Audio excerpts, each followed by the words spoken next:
तो एपिसोड की शुरुआत में हमें दिखाया गया है फेंग हान को, जो के लोन चुआन को थैंक्स कहता है क्योंकि लोन चुआन ने उसे खुद तो रिकवर करने के लिए मेडिसिन दी थी और वो उससे कहता है कि मैंने आपसे बहुत कुछ सीखा है। मदर वहीं पे ल्यूआ कहती है कि सीनियर सिस्टर, आपने मुझसे वादा किया था कि आप मुझे फेंगान के साथ बाहर खेलने के लिए जाने देंगी। मदर फिर वो उससे कहती है कि लास्ट टाइम तो फेंगान ने तुम्हें उस डीमन बैटलफील्ड में बचा लिया था, मगर इस वक्त फेंगान को माउंटेन कॉम्पिटिशन रैंकिंग के लिए तैयारी करनी है, इसलिए मैं नहीं चाहूंगी कि तुम उसका टाइम वेस्ट करो और तुम्हारे लिए भी बेहतर ये कि तुम अपनी प्रैक्टिस को ज्यादा से ज्यादा टाइम दो और अपनी हार को एक्सेप्ट करना सीख लिया करो। ये कहने के बाद वो उसके फिर बात चले कहती है कि तुम आजकल बहुत ही उदास चलाती होती आ रही हो। वो फेंगान से कहती है आपका बहुत बहुत शुक्रिया, आपने हमारा यहाँ पे बहुत ख्याल रखा है। तो फेंगान से कहता है कि मैंने आपसे बहुत कुछ सीखा है, उसके लिए भी आपका बहुत बहुत शुक्रिया। मगर फिर लोचुआन से कहती है तुम न्यूली इनर डिसाइपल बने हो और जब तुम्हें कल्टीवेशन मेथड के हिसाब से कोई भी कंफ्यूजन हो तो तुम मेरे पास आ सकते हो। ये कहने के बाद वो ल्यूआ से कहती है कि हमें अब चलना चाहिए। ये कहते ही वो लोग वहां से चले जाते हैं और उनके जाने के बाद फेंगान गुस्से में मिन शियाओ की तरफ देखता है, उसके माइंड पर अटैक करता है, जिसकी वजह से उसे बहुत ज्यादा तकलीफ होने लगती है और वो चिल्लाते हुए कहती है कि ये तुम क्या कर रहे हो। तो फेंगान कहता है कि अगर मैं वहां पे सही टाइम पे ना आता तो तुम वहां पर मैजिक सीक्रेट रियलम की पावर तो यूज करने वाले थे ताकि तुम उन दोनों को मार सको। तो लिन शियाओ कहती है कि मैं तो बस उन लोगों को सबक सिखाना चाहती थी ताकि वो लोग ये बात जान जाएं कि वो लोग हमसे ज्यादा वीक हैं और वीक होने के बावजूद भी वो मेरा लाफ्टर रोकने की कोशिश कर रहे थे। ये सुनकर फेंगान गुस्से में अपनी पावर स्टोर भी ज्यादा बढ़ा देता है, जिससे उसे और भी ज्यादा तकलीफ होने लगती है और फेंगान कहता है कि बस बहुत हो गया, मैं तुमसे अब तंग आ चुका हूँ। जिस पर उलोशी कहती है कि क्या मेरे पास इतनी भी आजादी नहीं है कि मैं एक कमरे से बाहर निकल कर कहीं जा सकूं। तो ये सुनकर फेंगान उससे कहता है कि अगर तुम मेरी एक ओल्ड फ्रेंड की तरह ना दिखती होती तो मैंने तुम्हें बहुत पहले ही माफ दिया होता, इसलिए मेरी ये बात याद रखना कि नेक्स्ट टाइम ऐसी गलती नहीं होनी चाहिए। ये कहकर वो वहां से चला जाता है और दूसरी तरफ लिंग शियाओ गुस्से में अपना पंच जमीन पे मारती है और कहती है ले मैं देख लूंगी। और अगले सीन में हमें जी नानटियान और एंग टिंग वी को दिखाया जाता है लेके अनलवो पैलेस में आते हैं। वहाँ पर वो लोग बोलता है कि मैं इस बात को नेग्लेक्ट नहीं कर सकता कि तुम्हारी सीनियर सिस्टर वो इस वक्त कल्टीवेशन में मसरूफ है तो तुम पर बिल्कुल भी ध्यान नहीं दे पाएगी, मगर तुम घबराओ मत, मेरे पास तुम्हारे लिए एक ऐसा ट्रेजर है जो कि तुम्हारे बहुत काम आने वाला है। ये कहने के बाद वो थोड़ी सी एनर्जी जनरेट करता है और सीधा फेंग किंग वी की तरफ भेजता है। तो हम देखते हैं कि वो एनर्जी एक विप में ट्रांसफॉर्म हो जाती है और वन लू कहता है कि ये विप स्पिरिचुअल एनर्जी से भरा पड़ा है, इसकी क्वालिटी भी हाईएस्ट विप क्वालिटी है। मुझे लगता है कि इस विप की पावर और तुम्हारी स्ट्रेंथ तुम्हें टॉप 10 में आराम से पहुंचा देंगे। ये देखकर फेंग किंग वी बहुत खुश होती है और कहती है कि ब्रदर आपका बहुत बहुत शुक्रिया। जिसके साथ ये सीन यहीं पे ही कट होता है। अगले सीन में हमें जिन शेडाई को दिखाया जाता है जो कि प्रिजन में बंद होता है और वो काफी बोर हो रहा था और एक पत्थर को उछाल उछाल कर अपना टाइम पास कर रहा था। जिन शिटाई ऐसा बंदा है जो कि कभी अपने घर में सुकून के साथ नहीं बैठा करता था, मगर वो पिछले कुछ सालों से इस जगह में हेद होने की वजह से काफी यंग आ चुका था। मगर इतने में अचानक उसे दिखाई देता है कि कोई उसके पास आ रहा है तो वो उसे उठकर देखता है तो उसे पता चलता है कि उससे मिलने के लिए वहाँ पर युआन जियांगकोंग आया है। उसे वहाँ पे देखकर जिन शिटाई भी हैरान हो जाता है और उससे कहता है कि ब्रदर जियांगकोंग तुम यहाँ पे क्या कर रहे हो। ये सुनकर जियांगकोंग बिल्कुल परेशान हो जाता है और उसे कोई जवाब नहीं देता, जिस पर जिन शिटाई उससे कहता है कि मैंने तुमसे कुछ पूछा है, जल्दी से बताओ। तो जियांगकोंग कहता है कि जूनियर ब्रदर तुम एक डिसाइपल हो, तुम्हारी फाउंडेशन भी काफी अच्छी है, इसलिए मुझे तुमसे थोड़ी सी हेल्प चाहिए। मैं चाहता हूँ कि तुम मुझे माउंटेन एंड रिवर कॉम्पिटिशन के लिए एक मैजिक वेपन दो ताकि मैं उसकी मदद से टॉप 10 में किसी तरह जगह बना सकूं। मैं तुमसे वादा करता हूं जैसे ही मैं टॉप 10 में आ जाऊंगा उसके बाद मैं तुम्हें छुड़ाने के लिए अपनी पूरी कोशिश करूंगा।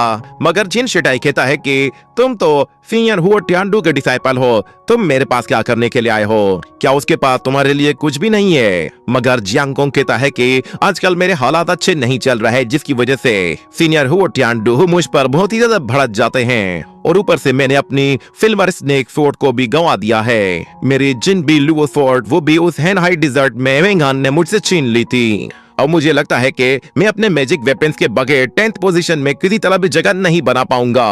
मगर फेंग हान का नाम सुनते ही जिन शिटाई गुस्से में आ जाता है और कहता है कि क्यों फेंग हान वो हमेशा लोगों के रास्ते में आता है। जिन शिटाई को गुस्से में देखकर जियांग कोंग को लगा कि शायद उसकी दाल गल में लगी है, मगर जिन शिटाई कहता है कि सेक्ट में तो बहुत सारे ट्रू डिसाइपल्स हैं, तुम मेरे पास क्यों आए हो, आखिर तुम्हें मेरी ही हेल्प क्यों चाहिए। मास्टर जियांग कोंग उसे मस्का लगाना शुरू करता है और वो कहता है कि मैं आपकी काबिलियत को जानता हूँ, आप हमारे फ्यूचर जनरेशन के एक मास्टर हैं। मुझे पूरा यकीन है कि फ्यूचर में आप ही युहाओ माउंटेन को लीड करेंगे और ऊपर से आप युहाओ माउंटेन की एलाइट फैमिलीज में से हैं जो कि फेंग केंगशी को मुंह तोड़ जवाब दे सकते हैं। मगर दूसरी तरफ सीनियर हुआ वो मुझ पर वैसे ही बहुत गुस्सा है और ऊपर से अगर मैं उनसे कोई चीज मांगने के लिए गया तो वो मुझे पनिशमेंट न दे दें। आप मेरी मजबूरी को समझें। बात सुनकर जिन शिटाई कहता है कि हुवो ट्यांडू उसने तो अपना काम निकलवाने के बाद मुझे टिश्यू पेपर की तरफ फेंक दिया।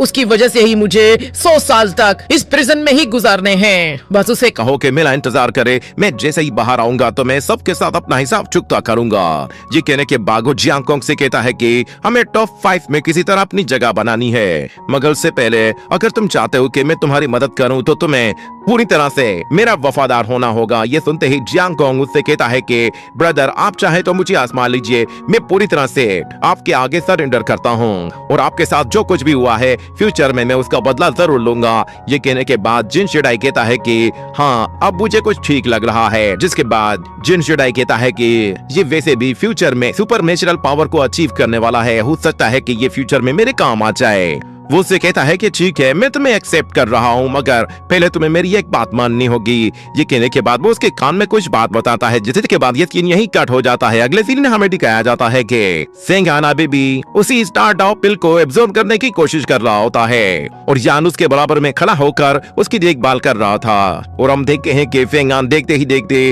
उस पिल को पूरी तरह से एब्जॉर्ब करने में कामयाब हो जाता है, जिसकी वजह से उसकी कल्टीवेशन भी इम्प्रूव हो जाती है। और वो कहता है कि ये पिल तो सच में एक टॉप ग्रेड की पिल है, शुक्र है कि मैंने इसे पूरी तरह से एब्जॉर्ब कर लिया है और कोई मसला भी नहीं हुआ।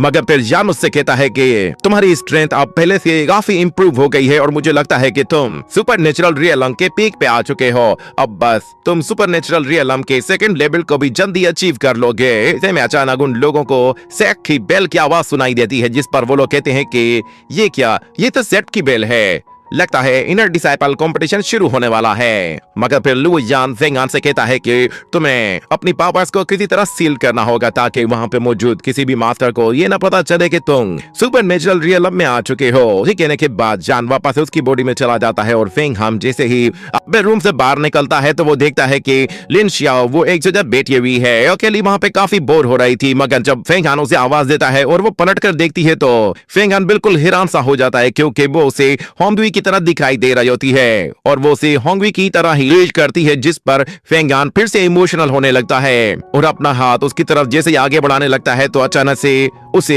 एक पियानो की आवाज सुनाई देती है, जिसकी वजह से वो ऊपर की तरफ देखता है और फिर जब दोबारा उसे उस लड़की की तरफ देखता है तो वो दोबारा से लिन शियाओ की तरफ से दिखाई देती है। कि देखकर वो अपना हाथ वापस पीछे हटा लेता है और लिन शियाओ उससे कहती है कि आखिर ये बेल किस चीज की है। तो फेंग हान उसे बताता है कि ये बेल माउंटेन बेल है। इसका मतलब ये है कि बहुत जल्द रिवर एंड माउंटेन कंपटीशन शुरू होने वाला है और तुम भी मेरे साथ चलो। मैं चाहता हूँ कि तुम वहाँ मेरे साथ रहो और मेरी नजरों से निकलकर यहाँ वहाँ कहीं जाने की जरूरत नहीं है। ये कहने के साथ फेंग हान वहाँ से चला जाता है और लिन शियाओ भी ना चाहते हुए भी उसके साथ चली जाती है। और दूसरी तरफ हम लोग देखते हैं कि फेंग हान उसे लेकर सीधा कंपटीशन के लिए जा रहा होता है और लिन शियाओ आसपास के माहौल को देखकर बहुत ही ज्यादा खुश हो रही होती है। वहाँ पे हर जगह हरियाली हरियाली होती है और वह हर चीज बहुत ही ज्यादा खूबसूरत लग रही थी। यहाँ की खूबसूरती को एंजॉय कर रही होती है, जिसके बाद हमें वहाँ पर कुछ डिसाइपल्स को दिखाया जाता है जो कि युहाओ माउंटेन के सीनियर डिसाइपल्स होते हैं और वो लोग कहते हैं कि